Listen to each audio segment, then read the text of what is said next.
Harap bersabar, ujian awal pemudik macet panjang hingga puluhan jam di Jalintim, Palembang Betung. Kecelakaan truk yang terjadi saat mulai melonjaknya kendaraan pemudik mengakibatkan kemacetan panjang di Jalan Lintas Timur Sumatera, Palembang Betung.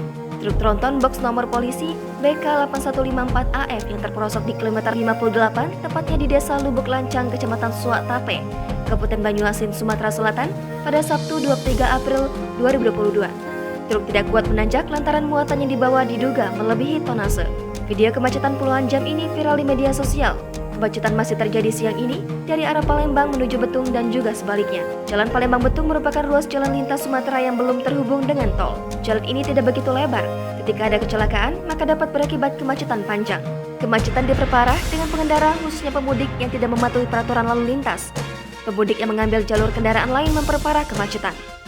Sopir truk sembako bernama Ferry mengungkapkan terjebak macet sejak kemarin sore. Ia sudah sangat was-was dengan barang yang diangkut. Dari pantauan juga, terlihat volume kendaraan yang memang mengalami peningkatan. Mobil pribadi nomor polisi Pulau Jawa paling mendominasi kendaraan yang melintas di Jalintim. Personil dari Polres Banyuasin dibantu Ditlantas Polda Sumsel terus melakukan pengaturan. Satlantas Polres Muba meminta pengendara yang akan menuju Palembang dari arah Lubuk Linggau agar melewati jalur alternatif Kabupaten Pali. Untuk menuju ke Pali, nantinya pengendara melewati Jembatan Musi dan terus lurus mengikuti rambu sampai ke Pali. Dari Pali, kendaraan masuk ke Prabu Mulih kemudian ke Palembang. Sama saja untuk estimasi waktu sekitar 2 jam untuk sampai ke Pali.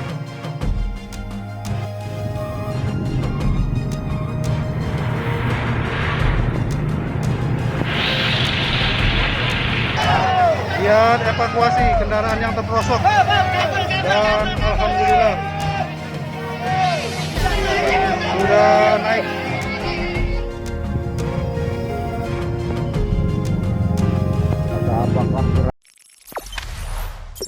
Jangan lupa subscribe, share, komen, dan like ya.